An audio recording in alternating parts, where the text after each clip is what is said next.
Welcome to fun with me Ghani channel. இன்னைக்கு நம்ம சேனல்ல பார்க்க போறது ரைஸ் வெஜ்ஜி கட்லெட். அதுக்கு தேவையான இன்கிரீடியன்ஸ் பார்க்கட்டும்.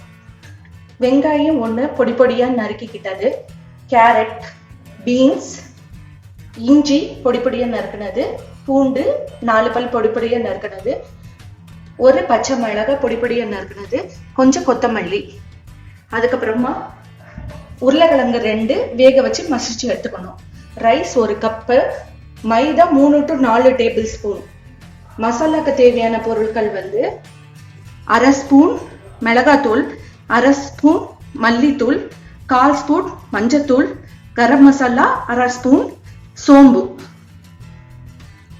பிரெட் கிரம்ஸ், அப்புறம் உப்பு தேவையான அளவு. ஒரு பேன் வச்சு ஸ்டவ்ல வச்சு ஆயில் ஊற்றி, ஆயில் கொஞ்சம் சூடானதும் சோம்பை போடணும். சோம்பு பொரிஞ்சதும் இந்த வெங்காயத்தை போடணும்.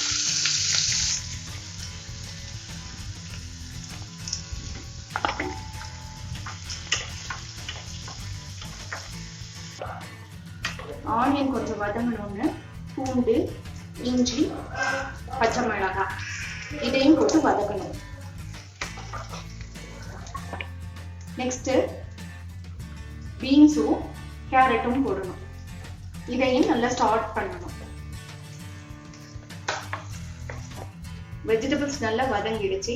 அரை ஸ்பூன் மிளகாத்தூள், அரை ஸ்பூன் மல்லித்தூள், 1/4 ஸ்பூன் மஞ்சத்தூள், கரம் மசாலா அரை ஸ்பூன் போட்டு நல்லா வதக்கணும். இதுக்கு தேவையான உப்பு சேர்த்துக்கணும். இப்போ வெஜிடபிள்ஸ் நல்லா இதாயிடுச்சு. உருளைக்கிழங்கும் ரைஸும், ரைஸை 1-2 மசிச்சுக்கணும். உருளைக்கிழங்கு மாதிரி ஆட் பண்ணி நல்லா பிரட்டி எடுக்கணும். உருளைக்கிழங்கும் ரைஸும் நல்லா இந்த மசாலாவோட மிக்ஸ் ஆயிடுது. இப்போ கொத்தமல்லி, இருக்கிற கொத்தமல்லி இதோட தூவி நல்லா பிரட்டி எடுத்துடணும். வெஜ்ஜி ரைஸ் கட்லெட்டுக்குரிய ஸ்டஃபிங் ரெடி. ஸ்டஃபிங்ஸை இஷ்டப்பட்ட ஷேப்க்கு உருட்டி வச்சுக்கலாம். நான் இப்படி செஞ்சு வச்சிருக்கிறேன். மைதா மாவுல கொஞ்சம் தண்ணி விட்டு பேஸ்ட் மாதிரி ரெடி பண்ணி வச்சுக்கணும். இந்த கன்சிஸ்டன்சிக்கு கரைச்சி வச்சிருக்கணும்.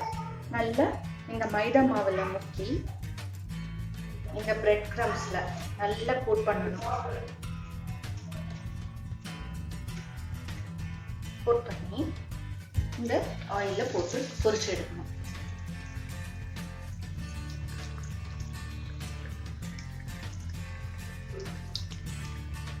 ரெண்டு சைடும் கிறிஸ்பி ப்ரௌன் ஆனதுக்கு அப்புறமா பிளேட்ல எடுத்துக்கணும்.